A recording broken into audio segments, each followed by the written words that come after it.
Hello, everyone. Uh, so it's a beautiful morning to change our lives and to begin our day with studies. Or, as they say, that if you win the morning, you win the day. Okay? तो अगर आपका दिन अच्छा note पे start होता है, अगर आप अच्छी चीजें दिन स्टार्ट करते टाइम करते हैं, तो if you win the morning you actually win the day. Okay, तो द थिंग इज कि अगर हम अपना दिन पढ़ाई से स्टार्ट करते हैं, अगर हम अपना दिन इस चीज से स्टार्ट करते हैं कि we want to achieve our goals, तो it keeps us motivated throughout the day. Okay, so that is why I have chose the time of morning to take the classes so that we can start the day on a very positive and a very motivating note that we are going to do it. Okay. So my name is Rashi Mishra and I'm going to teach you biology. I am myself an MBBS student, studying MBBS, and being an MBBS student, all of these things come very naturally to me, and all of these things have been a part of my life since the beginning of time, as they say. Yeah, this is live. Yes, this is live. You can have a take a conversation with me. You can ask me doubts, anything that you want me to answer for you. I'll be very happy. It is live. Okay. So, so the thing is, um, how we are going to go about things. मैंने आप लोगों को एक session लेकर ये बात बहुत अच्छे से समझाई थी कि बायोलॉजी इज वेरी इजी. और बस उसमें क्या है ना कि सबको लगता है कि वो याद करने की चीज़ है, जबकि वो याद करने की चीज़ नहीं है. Biology is not something that you learn. Biology is something that you understand. Okay, हम लोग चीज़ों को बहुत इजीली लेकर जाएंगे. वील बी बिल्डिंग कॉन्सेप्ट्स, और जब वो कॉन्सेप्ट्स बिल्ड कर लेंगे तो हमें कुछ याद करना ही नहीं पड़ेगा. लोगों को लगता है कि बायोलॉजी में बहुत कुछ याद करने का होता है, विच इज़ नॉट ट्रू. हमें ज़्यादातर चीज़ें पढ़नी ही होती हैं, समझनी होती हैं. तो what we are going to do is we are going to build our concepts here, and then will see कि हमारे एग्जाम में क्या क्या आता है ना. तो आपके एग्जाम में बहुत इजी इजी चीज़ें आती है, कुछ भी डिफिकल्ट नहीं आता है. और कुछ भी याद करने का नहीं होगा. हाँ, ऑफ कोर्स समझने का होगा. और एज अ बायोलॉजी स्टूडेंट आप लोगों को पता होगा कि there are people who keep on mugging things up. It's not about that. This is not about mugging things up. Okay, और ये मैंने ये वाला टॉपिक इसलिए भी लिया है. This is a very beautiful topic. Structural organisation जिसे हम कहते हैं, या जिसे हम टिश्यू कह सकते हैं. ठीक है, बहुत सुंदर टॉपिक है, बहुत इजी है. इसके बारे में हम बात करेंगे. उससे पहले बेसिक चीजें जो मैंने आपको बताई, अम, आप जानते ही हैं इंस्टीट्यूट के बारे में बहुत अच्छे से, आपको सब पता ही होगा. And I cannot begin to see your picture here. Like I'll be very happy. I can't wait to see your picture. This is for TGT and PGT. This is for TGT and PGT.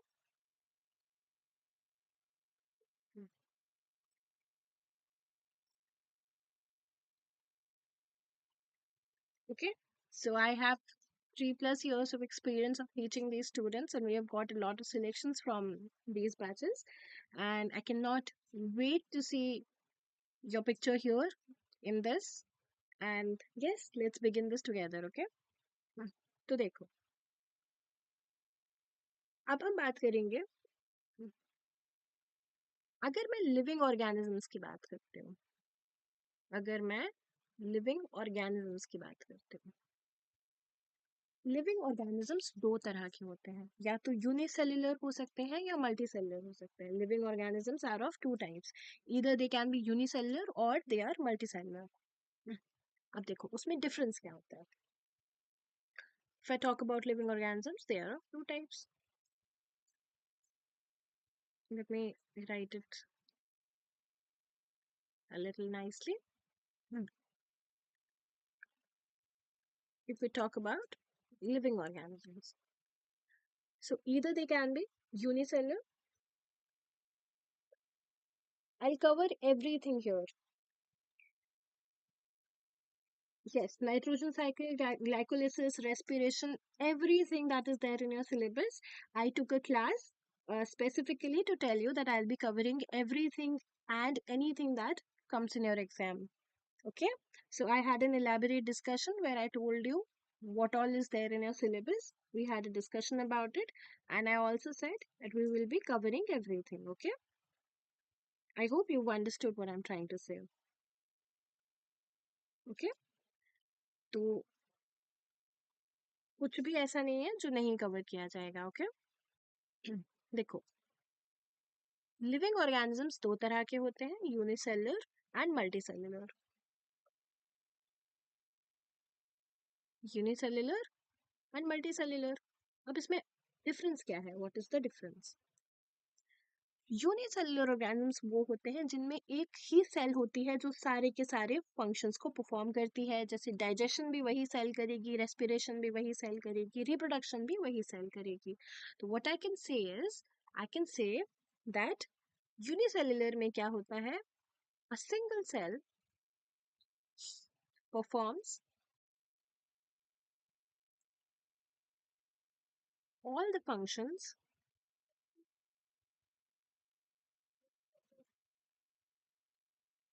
like digestion, respiration,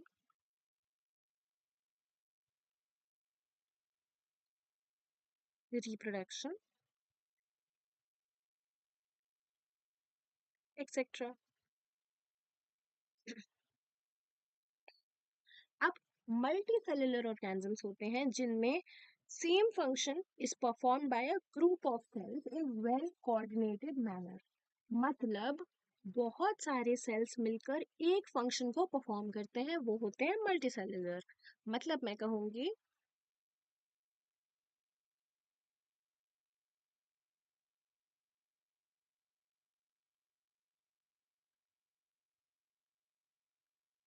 same function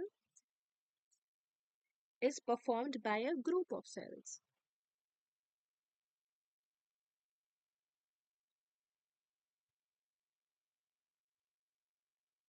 in well coordinated manner. Okay? तो multicellular organisms में एक ही function को बहुत सारी sales करती है और unicellular में एक ही सेल बहुत सारे फंक्शंस करती है. So basically it's vice versa. I hope you have understood this. अच्छा देखो, अब इसमें एग्जाम्पल देखते हैं. जैसे कुछ सिंपल ऑर्गेनिजम्स एग्जिस्ट करते हैं, हाइड्रा जैसे. तो simple organisms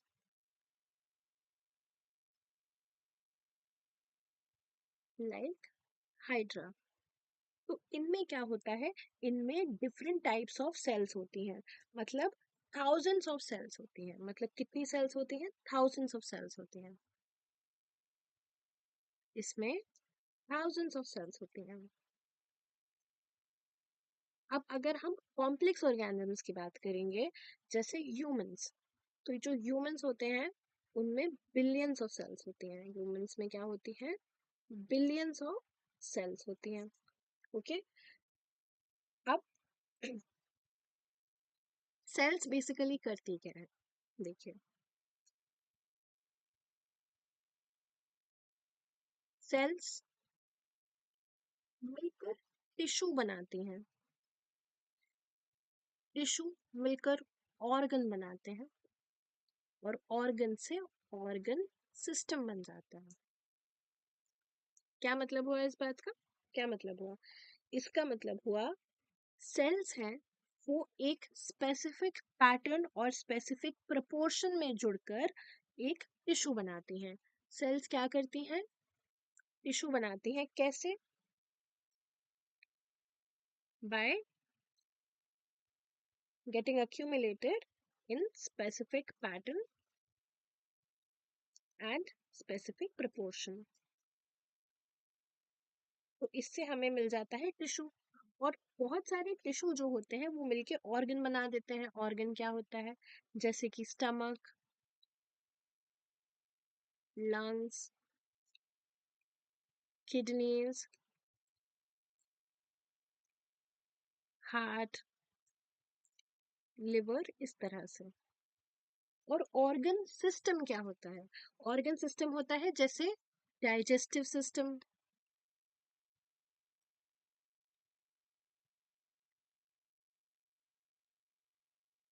respiratory system,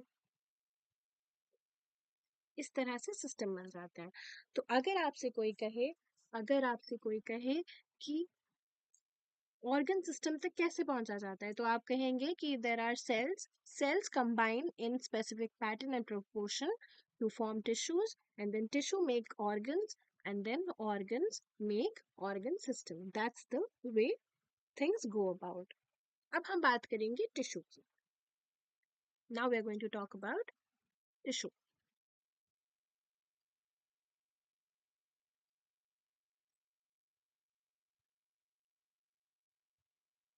tissue क्या होता है?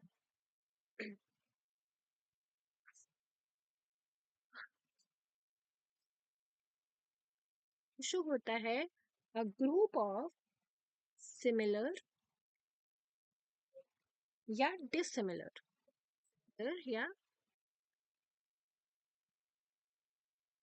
डिसिमिलर सेल्स, मतलब वो सेल्स एक जैसी भी दिख सकती हैं और एक जैसी नहीं भी दिख सकती हैं। मतलब अलग अलग दिखने वाली, अलग अलग स्ट्रक्चर में डिफरेंट सेल्स भी मिलकर एक सिंगल टिश्यू बना सकती हैं। तो अ ग्रुप ऑफ सिमिलर या dissimilar sales with intercellular material with intercellular material या intercellular substance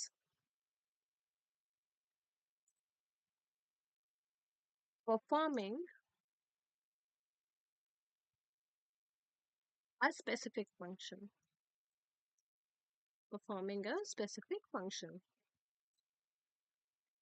ओके, तो आपको यहाँ पर याद क्या क्या रखना है? एक तो ये सेल्स जो होती हैं वो सिमिलर भी हो सकती हैं और डिसिमिलर भी हो सकती हैं, और इनके बीच में कुछ इंटरसेलुलर सब्सटेंस होता है। These are the two things that you have to remember. Okay, और ये क्या करती हैं? ये स्पेसिफिक फंक्शन करती हैं। अच्छा, अब कैसे देखेंगे? देखिए, टिश्यू हमारा कुछ इस तरह का दिखता है।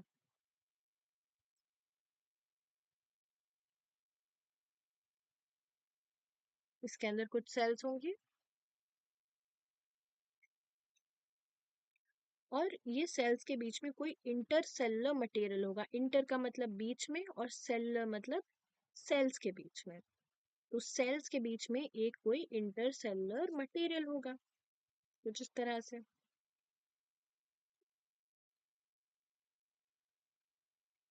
ओके, तो ये हो गए हमारी सेल्स और ये हो गया इंटरसेलुलर मटेरियल। ये क्या हुआ? इंटरसेलुलर मटेरियल हो गया। और इंटरसेलुलर मटेरियल क्या होता है? जैसे मैंने आपको बताया, I still again write it here.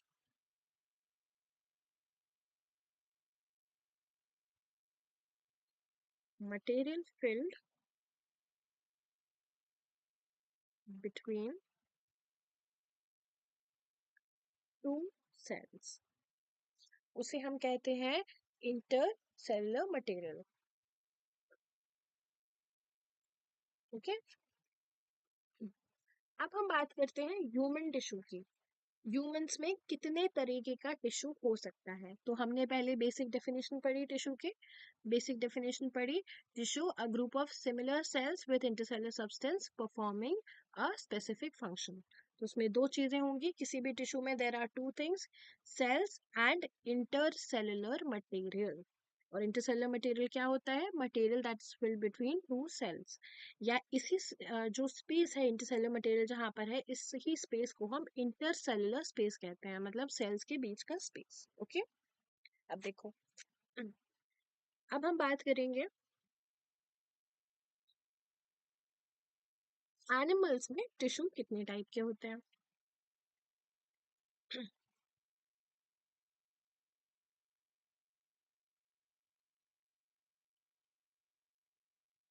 Animal tissue, this is of four types. Animal tissue चार तरह का होता है।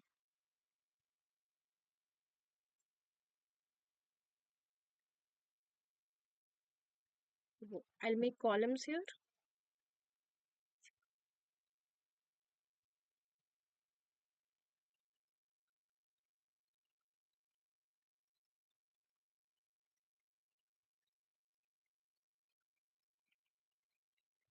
सबसे पहला होता है एपिथेलियल टिश्यू, एपिथेलियल टिश्यू। दूसरा होता है connective tissue.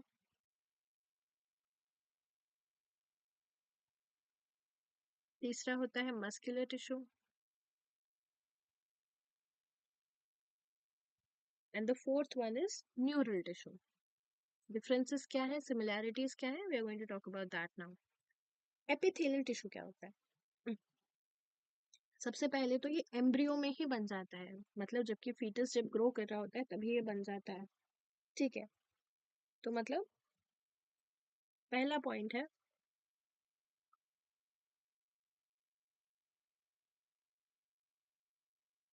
First formed in embryo. सबसे पहले जो एम्ब्रियो में बनता है वो क्या बनता है? एपिथेलियल टिश्यू बनता है। एम्ब्रियो में सबसे पहले क्या बनता है? एपिथेलियल टिश्यू बनता है।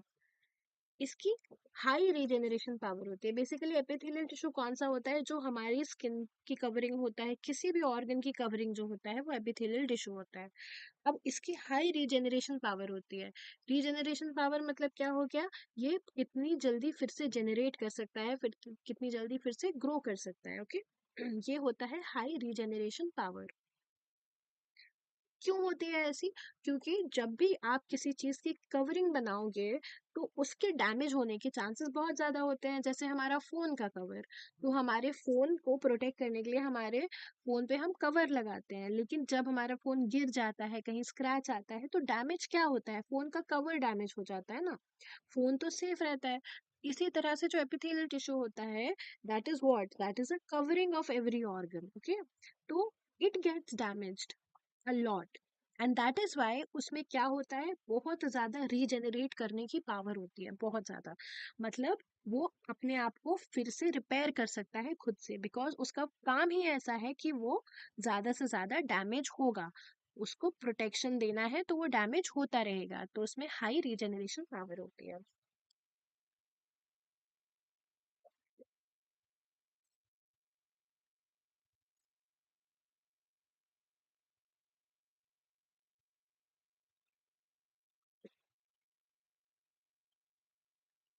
And what does it do? It forms covering and lining of body parts।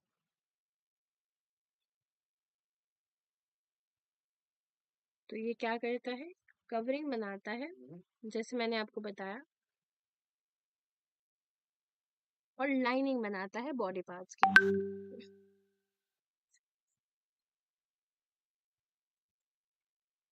कि कवरिंग बनाता है और लाइनिंग बनाता है बॉडी पार्ट्स की। ओके, तो आई होप ये आपको इतना क्लियर हुआ होगा कि जो एपिथेलियल टिश्यू होता है that is the first thing to be formed in an embryo. High regeneration power होती है, forms covering and lining of body parts. अब हम बात करते हैं कनेक्टिव टिश्यू की। कनेक्टिव टिश्यू क्या होता है? जो कनेक्टिव टिश्यू होता है ना, वो लाइनिंग बनाता है और सपोर्ट भी देता है।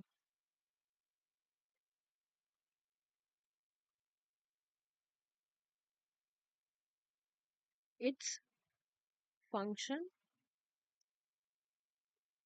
इज लिंकिंग, मतलब एक ऑर्गन को दूसरे ऑर्गन से लिंक करता है connective tissue, as its name suggest. तो its function is linking and support, और सपोर्ट प्रोवाइड करता है। और हमारी बॉडी में सबसे ज्यादा यही होता है, तो ये होता है मोस्ट अबंडेंट, मोस्ट अबंडेंट। तो इसके काम क्या बताए मैंने आपको? इसके दो काम है, ये तो इसका नाम ही है। तो ये लिंकिंग प्रोवाइड करता है और सपोर्ट प्रोवाइड करता है। Okay,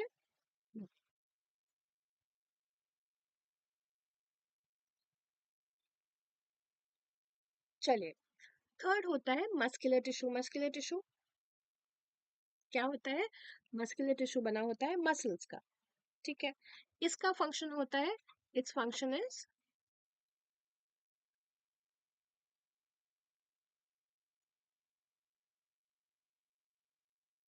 movement and locomotion. तो ये हमारे मूव करने में और लोकोमोट करने में हेल्प करता है। इसके एग्जाम्पल क्या है? जैसे हमारी आईज में होता है, आइरिस होता है, सिलरी बॉडी होते हैं, ये सब of course when will be talking about human physiology हम लोग इन सब चीज़ों की बातें करेंगे। मगर अभी के लिए हमें क्या जानना है कि इनका फंक्शन क्या होता है। मस्कुलर टिश्यू का फंक्शन होता है मूवमेंट एंड लोकोमोशन। तो दो फंक्शन हो गए, movement and locomotion. Neural tissue, neural tissue जो होता है उसका फंक्शन होता है, function is control and coordination. तो अब इसे बहुत इजीली याद करेंगे हम। ठीक है, हमें चीज़ों को यहीं का यहीं याद करना है। मेरा पॉइंट बस ये है कि मैं आपको क्लास में ही सब कुछ याद करा दूं, क्लास में ही क्वेश्चंस करा दूं, थोड़ा सा होमवर्क दे दूं और आपका सिलेक्शन हो जाए। ठीक है, मुझे इस चीज़ पर फोकस करना है। ठीक है, I hope I have made my self very clear about this. मुझे आपको घर के लिए बहुत सारा काम देना ही नहीं है, मुझे कोई इंटरेस्ट नहीं है आपको घर के लिए बहुत सारा काम देने में। ठीक है, मुझे आपको मुझे बेसिकली अपने ऊपर सारी चीजें लेनी है। मुझे ऐसा लगता है कि it's my responsibility that you get selected. तो यहाँ क्लास में आके हम सारा याद करेंगे, जितना आज पढ़ा है उतना यही हम याद करके जाएंगे। घर के लिए हमारे पास कोई काम नहीं है। जो मैं आपको थोड़ा बहुत होमवर्क दूंगी उसके बारे में हम बस नेक्स्ट डे बात कर लिया करेंगे। अदरवाइज कुछ भी ऐसा नहीं है जो मैं आपको घर के लिए देने वाली हूँ। ओके,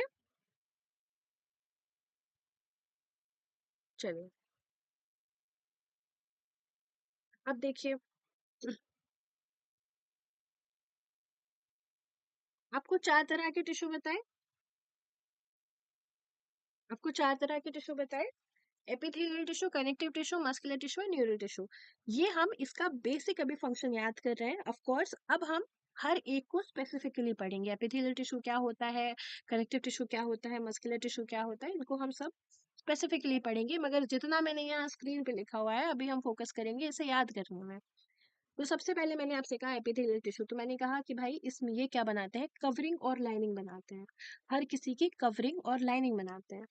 ठीक है, ठीक है, कवरिंग और लाइनिंग बनाते हैं तो इसमें क्या होता है, ये बहुत हाई रीजेनरेशन पावर होती है, इसमें हाई रीजेनरेशन पावर होती है। और जब हमारे ऑर्गन्स बन जाते हैं तो उनको प्रोटेक्ट करने के लिए सबसे पहले एम्ब्रियो में क्या बनता है, सबसे पहले फॉर्म होने वाला टिश्यू जो होता है वो क्या होता है, वो होता है epithelial tissue.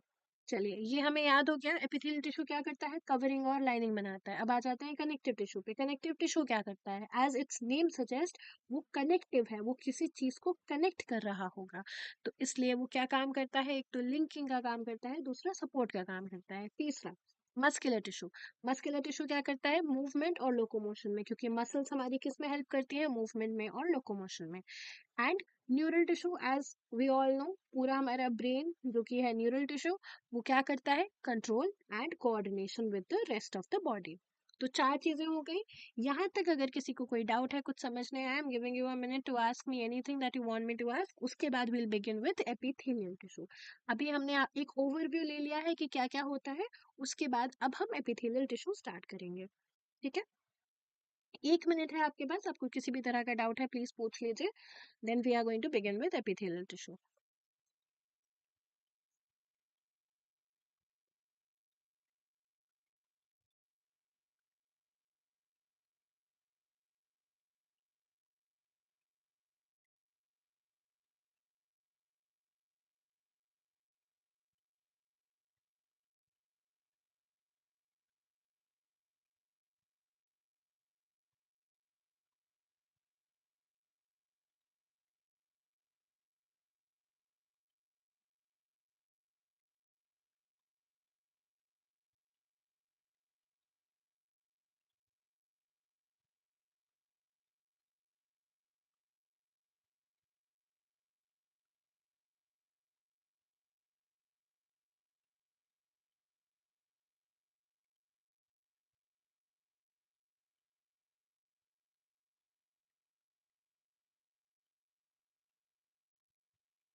Okay, so I am assuming you people don't have any doubts. I'm assuming you people don't have any doubts. We'll be moving forward. अब हम बात करेंगे एपिथेलियल टिश्यू की। अब हम एपिथेलियल टिश्यू की बात करेंगे।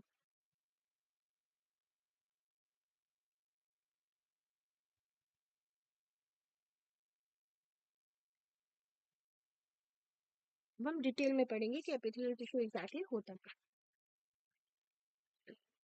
तो जो एपिथेलियल टिश्यू होता है ना, एपिथेलियल टिश्यू को हम लोग कॉमनली एपिथेलियम भी कहते हैं। एपिथेलियल टिश्यू को हम लोग कॉमनली एपिथेलियम कहते हैं। क्या कहते हैं? एपिथेलियम। ठीक है।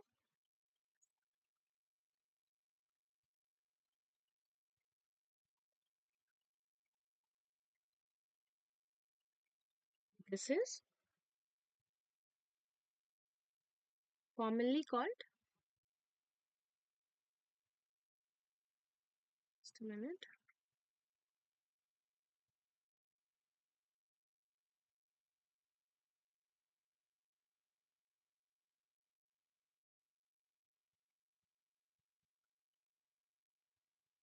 तो अगर मैं आपसे कह रही हूँ कि एपिथेलियम, तो उसका मतलब क्या है? एपिथेलियल टिश्यू ही है।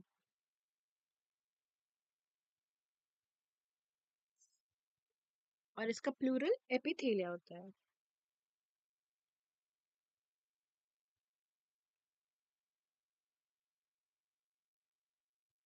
चलो, अब ये जो एपिथेलियल टिश्यू होता है ना, ये एवास्कुलर होता है। मतलब वैस्कुलर नहीं होता है। इसका मतलब है कि इसके पास में ना कोई भी ब्लड की सप्लाई नहीं होती है। मतलब एपिथेलियल टिश्यू के पास में ब्लड सप्लाई नहीं होती है। ब्लड की सप्लाई बिल्कुल भी नहीं होती है। ओके। तो पहली चीज जो मुझे याद रखनी है वो है कि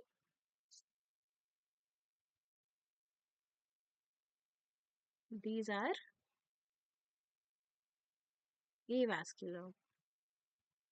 ओके। मतलब नो ब्लड सप्लाई।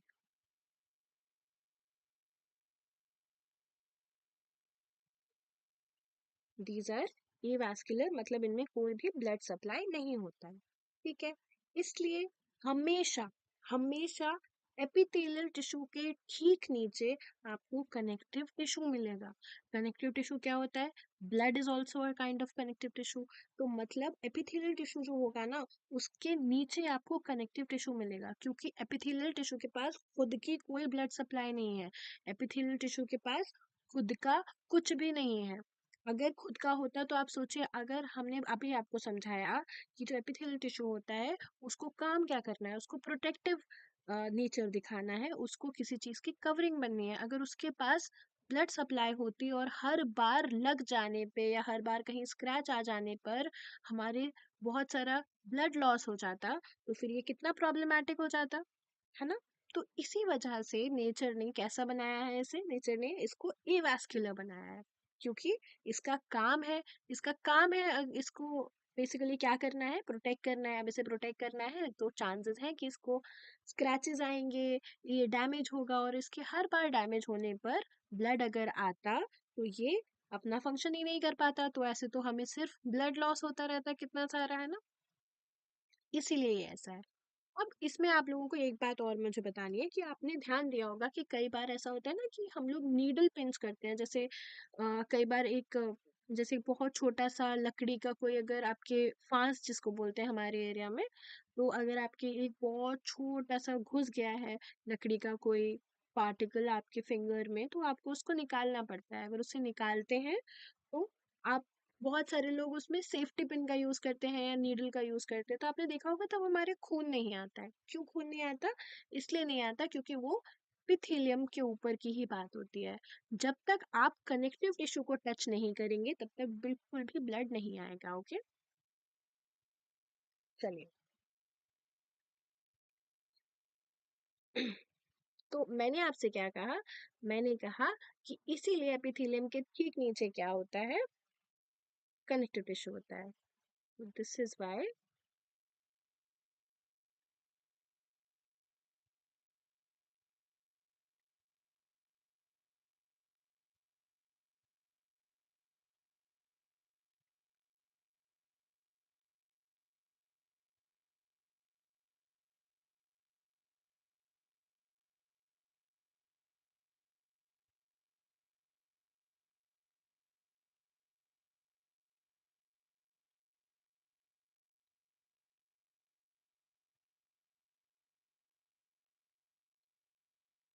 इसी वजह से connective tissue is present right beneath epithelial tissue.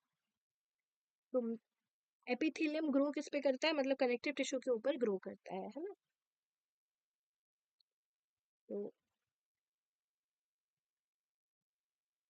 Epithelium grows upon connective tissue. और अगर वो कनेक्टिव टिश्यू के ऊपर ग्रो करता है, उसका खुद का ब्लड सप्लाई नहीं है, तो उसके पास खुद को ऑक्सीजन नहीं मिलता होगा, क्योंकि ऑक्सीजन तो हमारी बॉडी में हर कहीं पे किसकी वजह से जाता है, ब्लड की वजह से।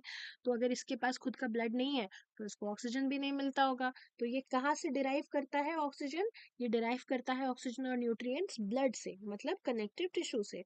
और अपना वेस्ट भी किसको दे देता है, कनेक्टिव टिश्यू को दे देता है। ओके, देखिए, तो नेक्स्ट पॉइंट है,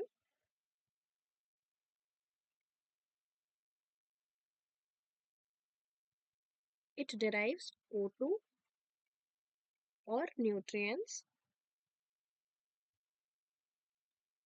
and removes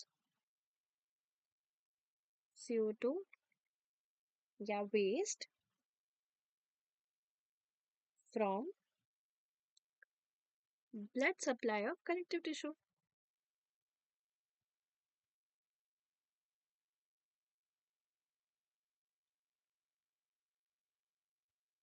ओके, और किस प्रोसेस से करता है, सिंपल डिफ्यूजन के प्रोसेस से। सिंपल डिफ्यूजन क्या होता है, कोई चीज जब अपने हाई कंसेंट्रेशन से अपने लो कंसेंट्रेशन पे मूव करती है, मतलब जब, जैसे अगर इसको वेस्ट निकालना है तो इसके पास ज्यादा CO2 है और ब्लड में कम CO2 है, तो CO2 अपने हाई कंसेंट्रेशन से अपने लो कंसेंट्रेशन पे चली जाती है थ्रू सिंपल डिफ्यूजन। तो ये सारी बातें जो हमें एपिथेलियम के बारे में जाननी है। अच्छा, देखिए, एपिथेलियम और कनेक्टिव टिश्यू के बीच में ना एक बेसमेंट मेम्ब्रेन होती है। मैं भी आपको इसका स्ट्रक्चर बताऊंगी बनाकर, लेकिन अभी आपको ये मैं आपको बता देती हूँ कि जो एपिथेलियम होता है वो एक, मतलब जैसे कि अगर हम कभी कुछ पेवमेंट बनाएंगे तो उसके नीचे हमें एक सीमेंट की लेयर लगानी पड़ेगी, राइट, हम सीधे पेवमेंट नहीं बना सकते। तो इसी तरह से जब एपिथेलियल टिश्यू होता है तो ये किसके ऊपर रेस्ट करता है, this rest upon basement membrane. epithelium rests upon basement membrane. Okay, basement membrane क्या होती है उसके बारे में भी हम बात करेंगे। इतना पहले आप लोग प्लीज नोट डाउन कर लीजिए, और ये सारे नोट्स मैं आपको ऑफ कोर्स PDF के फॉर्म में भी दे दूंगी, लेकिन अगर आप अपने हाथ से लिखना चाहते हैं, वी हैव इनफ टाइम, तो अगर टाइम कंस्ट्रेंट ना हो कभी, तो अपने नोट्स खुद से बनाने चाहिए। ये सब आप अपने हाथ से लिखेंगे ना तो हमारे दिमाग में जाता है बार बार अपने हाथ से चीजें लिखने में।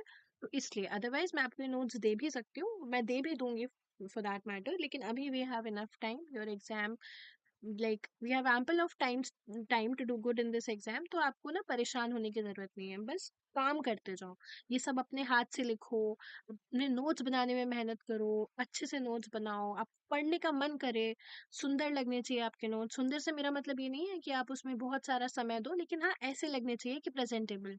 आप बुक खोलो तो आपको पढ़ने का मन करे, आपके नोट्स इस तरह के लगे, ऐसे ना लगे कि हमें समझ ही नहीं आ रहा है कि हमने लिखा क्या। ठीक है, तो एक ओवरव्यू जो मैंने आपको अभी तक पढ़ाया कि ये कैसे होते हैं, ए वास्कुलर होते हैं, तो ये कहाँ प्रेजेंट होते हैं, right beneath the epithelial tissue. ठीक है, अब ये किस पे ग्रो करते हैं, कनेक्टिव टिश्यू पे ग्रो करते हैं, और ये जो न्यूट्रिएंट्स है वो कनेक्टिव टिश्यू से डिराइव करते हैं, और by which form, bye simple diffusion. Okay, so please note all of this down. इसके बाद मैं आपको बताऊंगी बेसमेंट मेम्ब्रेन क्या है, मैं आपको इसका स्ट्रक्चर ड्रॉ करके बताऊंगी, और फिर हम आगे बढ़ेंगे।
देखिए, अब मैं आपको ये जो मैंने आपको लिखवाया ना उसको बनाकर बताती हूँ कि एग्जैक्टली हमारे बॉडी में दिखता कैसा है।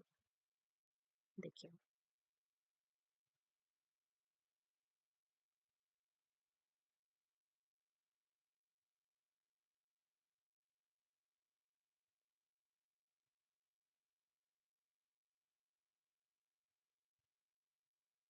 कुछ इस तरह के ना सेल्स होते हैं कनेक्टिव टिश्यू के।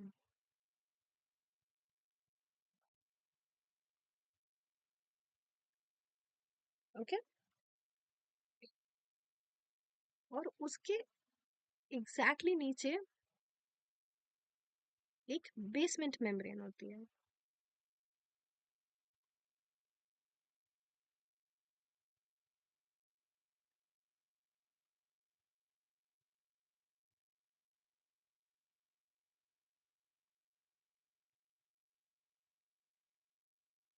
और यहाँ हमारे पास कनेक्टिव टिश्यू होता है। कनेक्टिव टिश्यू में क्या होता है?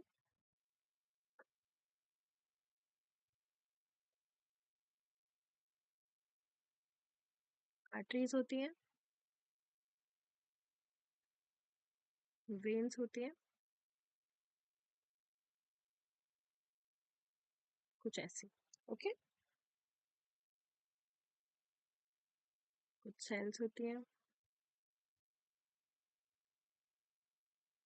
तो ये होता है कनेक्टिव टिश्यू। अब आपको इसका पोजीशन समझ आया होगा कैसा होता है। सबसे पहले हमारे पास है ये epithelial tissue that is resting upon the basement membrane. As I told you, it rests upon the basement membrane. और उसके नीचे होता है कनेक्टिव टिश्यू। उसके नीचे क्या होता है? उसके नीचे होता है कनेक्टिव टिश्यू। ठीक है, अब देखो, ये मैंने आपको बता दिया इसके नीचे होता है। अब यहाँ पर आर्टरीज और वेन्स होते हैं, ये भी मैं एक बार मेंशन कर देती हूँ। Arteries and these are veins. Okay, अब देखो, एपिथेलियम जो है वो बेसमेंट मेम्ब्रेन के ऊपर रेस्ट कर रहा है। अब हम बात करते हैं बेसमेंट मेम्ब्रेन एग्जैक्टली क्या होती है।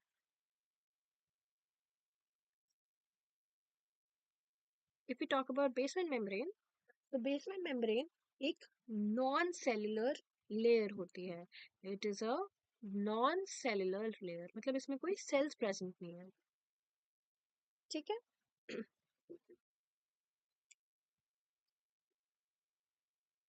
इसमें प्रोटीन्स होते हैं that are secreted by both connective tissue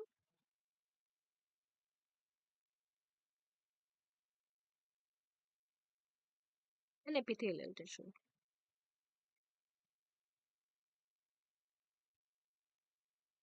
okay, मतलब एपिथेलियल टिश्यू है, उसने कुछ कुछ प्रोटीन्स रिलीज किए। उसके बाद कनेक्टिव टिश्यू है, उसने कुछ कुछ प्रोटीन्स रिलीज किए। और वो जो प्रोटीन है वो बीच में आकर एक लेयर जैसी बना ली, और उसी लेयर को हमने कह दिया बेसमेंट मेम्ब्रेन। उस लेयर को हमने क्या कहा? उस लेयर को हमने कहा बेसमेंट मेम्ब्रेन। कनेक्टिव टिश्यू, अगर हमें इसको ऑल्दो इतना डीप में जाने की जरूरत नहीं है, लेकिन जो एपिथेलियल टिश्यू होता है वो देता है ग्लाइकोप्रोटीन्स। वहां से आते हैं ग्लाइकोप्रोटीन्स, और कनेक्टिव टिश्यू से आते हैं प्रोटीन फाइबर्स।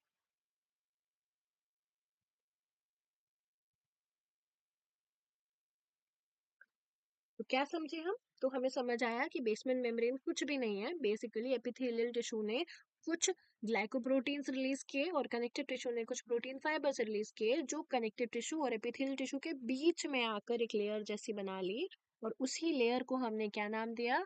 उसी लेयर को हमने नाम दिया कनेक्टिव टिश्यू, नहीं, उस लेयर को हमने नाम दिया बेसमेंट मेम्ब्रेन। ओके, अब देखो, एक बहुत बेसिक सी चीज, जो सेल्स होते हैं एपिथेलियम के, those are very compactly arranged. अब कॉम्पैक्टली अरेंज्ड क्यों है? ऑफ कोर्स इनका फंक्शन क्या है, प्रोटेक्शन देना। तो ये बहुत टाइटली अरेंज्ड होते हैं, जिससे इनके बीच में बिल्कुल भी स्पेस ना हो। इनके बीच में स्पेस नहीं है तो कोई वायरस, कोई बैक्टीरिया, कोई डस्ट पार्टिकल अंदर पेनिट्रेट नहीं कर सकता। तो ये तो बहुत बेसिक सी बात है, लेकिन फिर भी cells of epithelium are very compactly arranged, और उसमें बहुत कम इंटरसेलुलर मैट्रिक्स होता है। मतलब बाकी सारे एपिथेलियल टिश्यू में कम ज्यादा हो सकता है, लेकिन एपिथेलियल जो हमारे एपिथेलियल टिश्यू होते हैं उसमें बहुत कम इंटरसेलुलर मैट्रिक्स होता है। हम्म, तो ये भी हम यहाँ मेंशन करेंगे।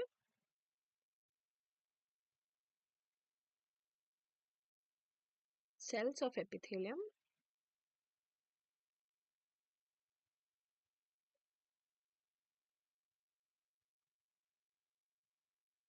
are compactly packed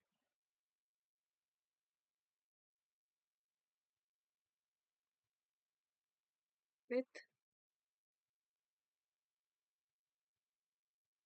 little intercellular matrix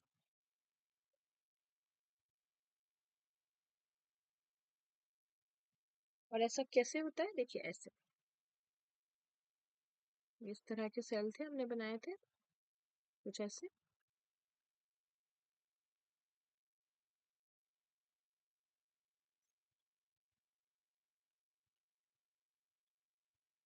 तो इसमें नीचे क्या होगा, यहाँ बेसमेंट मेम्ब्रेन होगी,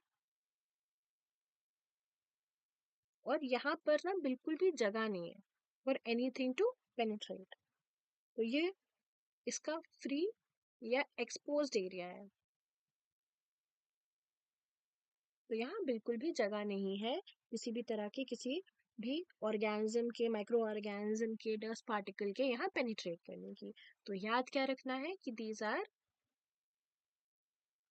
compactly packed with little intercellular space, with a little intercellular matrix.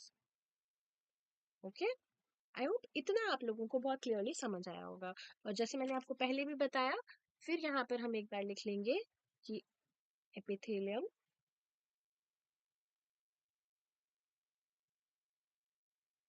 Has high regeneration power.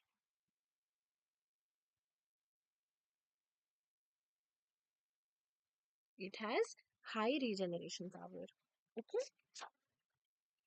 तो हमेशा जब भी हम कोई ऐसा एपिथेलियल टिश्यू बनाएंगे तो उसमें दो साइड होंगे, है ना। किसी भी चीज में दो साइड्स होते हैं। तो जो उसका फ्री सरफेस होगा एपिथेलियम का, वो हमेशा कहाँ पर होगा, वो किसी एनवायरनमेंट को फेस कर रहा होगा। और जो उसका दूसरा वाला सरफेस होगा वो बॉडी फ्लूइड को फेस कर रहा होगा। बॉडी फ्लूइड को फेस करना मतलब किसी कनेक्टिव टिश्यू को फेस करना। ओके, तो आई होप इतनी बात आप लोगों को क्लियर होगी। Please note this down all of you. अपने हाथ से, मैं फिर कहूंगी, अपने हाथ से नोट्स बनाओ तो वो ज्यादा बेनिफिशियल होगा।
तो आई होप इतना आप लोगों को एकदम क्लियर हुआ होगा।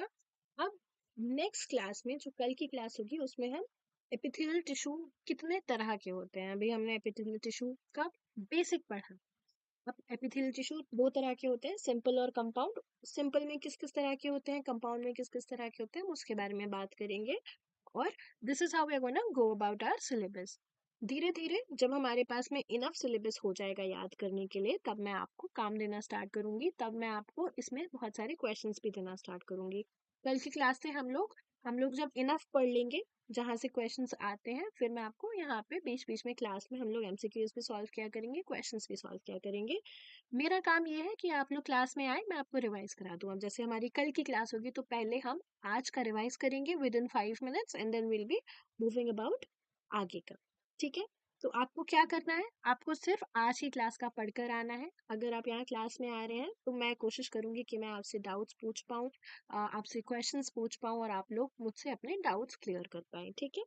और इसके अलावा अगर कोई भी आपको प्रॉब्लम है, आपको लगता है कि किसी भी तरह का प्रॉब्लम आप मेरे साथ डिस्कस करना चाहते हैं, feel free to text me, feel free to reach out, and please share your valuable feedback. मुझे बताना आप लोगों को ये क्लास कैसी लगी, आपका कुछ भी आपको लगता है कि इससे हम लोग और कुछ और इसमें इनकलकेट कर सकते हैं। I am always open to feedbacks. और बस अल्टीमेटली करना ये है कि पढ़ते जाना है, इसके अलावा और कुछ भी नहीं करना है। ठीक है? अपनी पढ़ाई करो अच्छे से। बस जैसा मैंने आपको जो हमारा फर्स्ट लेक्चर था उसमें भी कहा था कि डरना नहीं है, घबराना नहीं है, कंसिस्टेंट रहना है। Average brains and consistency can do the things that a lazy prodigy can not do. Okay? तो हमेशा अपनी मेहनत पे बिलीव करो, हमेशा इस चीज पे बिलीव करो कि तुमसे होगा। तुम यहाँ तक आए हो, इसका मतलब है कि तुमसे हो जाएगा। ठीक है? तो बस अपने ऊपर भरोसा रखो, पढ़ाई करते रहो, मैं तुम्हें ज्यादा काम नहीं दूंगी। मेरा मोटिव ये रहेगा थ्रू आउट आवर सिलेबस कि यहाँ पर ही सब कुछ कवर हो जाए, कोई प्रॉब्लम ना आए, हम लोग आराम से यहाँ पर डिस्कशन करेंगे और सब कुछ हो जाएगा। ओके? चलिए, तो I see you all in the next class. Please study well, and कुछ भी डाउट है तो please feel free to ask me. और कल की क्लास इससे भी ज्यादा अच्छी होगी। I am hoping for a better and a beautiful tomorrow. I am going to end today's class right here. Thank you for being here all of you. Bye bye.